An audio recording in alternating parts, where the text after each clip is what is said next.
We're privileged to be here right now with several of the missionaries that the Lord has sent to us. And today I'm working with a man that I remember fondly from the Cross Cultural Ministry Center. Tamba, why don't you introduce yourself to us? Oh, yeah. My name's Tamba Tua. That's mean Tamba, more and more. Tua, that's blessing. That's we bless every day from God.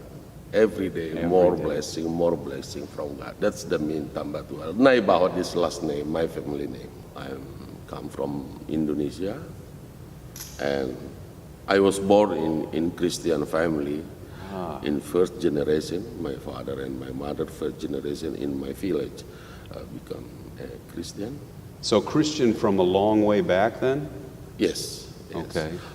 In my village, almost 95% Christian. Okay. But out of the village, 90% Muslim. Correct. Islam. So tell us, is it hard to be Christian in Indonesia then? Of course, yes. Okay. But in my village, it's no problem. Because when I was born in the Christian family, and in beautiful island, in Samosir Island, in Sumatra, many things, the beautiful nature inspired me about the greatness of God. Wow. But after high school, when I continue study in the province city, that's many challenges. Discrimination for Christian people. In the city? In the city. Talk about that. What kind of discrimination? You can difficult to find job if you are Christian. You can difficult to find something health facility and the other facility in the city if you are Christian. Things like that. So you were really challenged to live your faith in ways that you weren't used to from your village. Of course.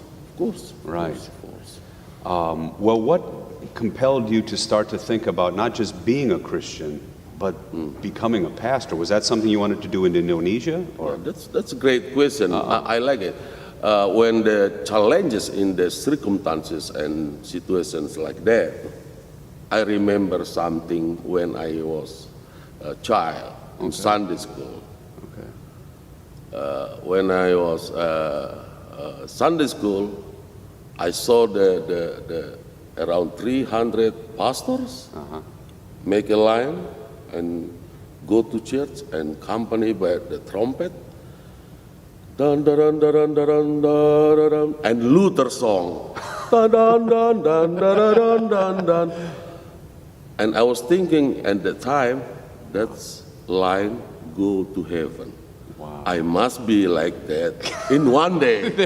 So that's why I'm trying to go to seminary in Pematang Siantar, the second largest city in North Sumatra, and I spent 5 years in seminary, and I get the vicarist process, and I get installation in 1995.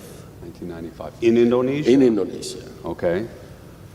And I spent around 2 years to leading one parish, around 12 church, around 2 years, and then move to get the new duty, new service in Medan City, the biggest city in North Sumatra.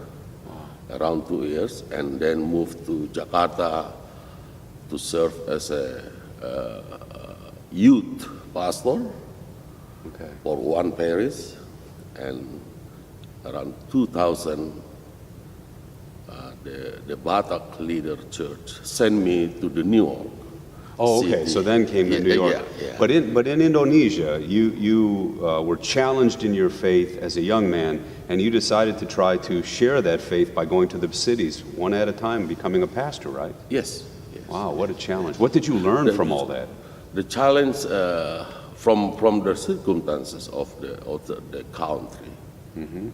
You can imagine around 1999 and 2000. A lot of church bombing by Muslim. Yeah, every Christmas, every Easter, we have to be careful. Sometimes inside your church is the bomb. Wow.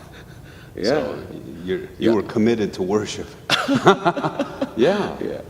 And then, Real fear, though. yeah, and every Christian, I think,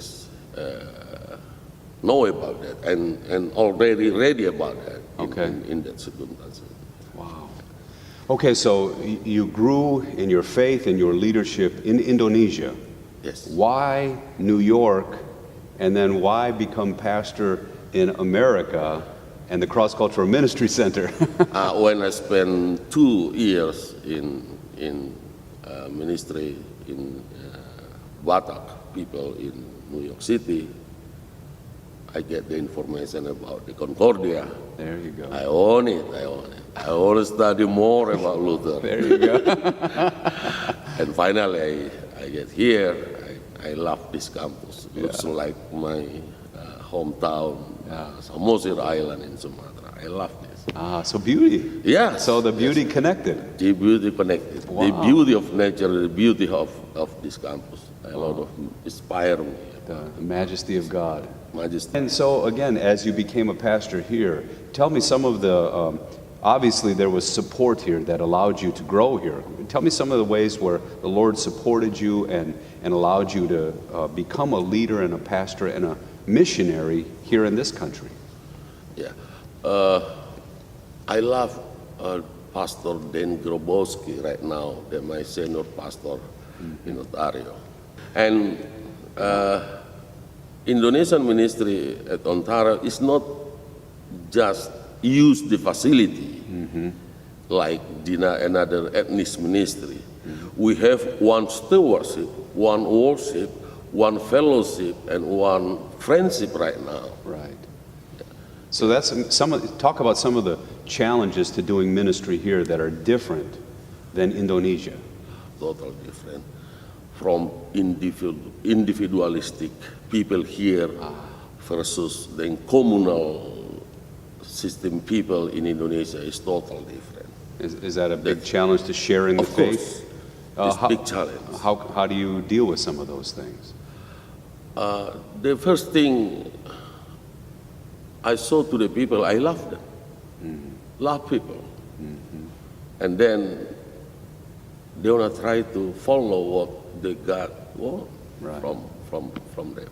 Well, and like you just said about Dan Grabowski and you, you're one fellowship. Yeah. You're one heart from many different parts of the world, though. That's the good idea. Isn't that a beautiful thing? That's beautiful things in our ministry around in Ontario. The first Sunday we have joint worship. Dan Grabowski preaching, reading gospel, sharing Holy Communion with my people. Wow. And the second, third, and fourth Sunday we worship by ourselves. Okay. And the fifth we have a unity service. The 8 o'clock service, 10:30 service, 1 o'clock service, joined together. I'm trying to interact every kids to the parent. Parent must be spend time to the kids to teach them how to prepare the story that they perform in the front of the church. That's more powerful to the church than me sometimes. Sometimes. Yeah. But see what you're just saying, and this is what our people who are listening to you today will learn. You're a bridge builder. You are building a bridge, in this case from youth to the adults and adults to the youth, but you also built a bridge from the Anglo congregation to the Batak congregation, because you speak both languages, yes. You understand both cultures. It's hard to be a bridge builder, isn't it? Yeah. Well, last question I was thinking about, how would you share the gospel to, let's say your neighborhood changed and the Batak people suddenly there were other people from other countries, then you would have to be a bridge builder to even different cultures and different people. Is that a challenge to you too as a pastor? Oh yeah, almost every day I go to Starbucks, drink coffee, talking, whatever the people thinking about, include the same-sex problem in the United States, abortion problem, and whatever in this country. I like it. I like it. To talk to people. Yeah, and we have group in Starbucks close to my church. We call it not Starbucks, Starbatak. Starbatak. Starbucks becomes Starbatak. Because a lot of Batak people coming, oh, Pastor Naibaho there, Pastor Naibaho there. Come on, drink coffee, talk to Pastor Naibaho. Finally, they call, it's not Starbucks, Starbatak. Starbatak. See, well, you drink of the Starbucks so you can drink of the water of life later, right? That's right, that's right. Well, Tamba, you are a blessing to the Lutheran Church. Yeah. And it's amazing to me that at one time in your village you were seeing the pastors and they were singing, "A mighty fortress is our God." Yeah. And here you are. God has been a mighty fortress to you. It's a privilege. Thank you, but the most thing, this campus and Missouri is very blessed to me. Thank you for this invitation. I like sharing with you and with the mission from Missouri. Very good. Yeah. God bless.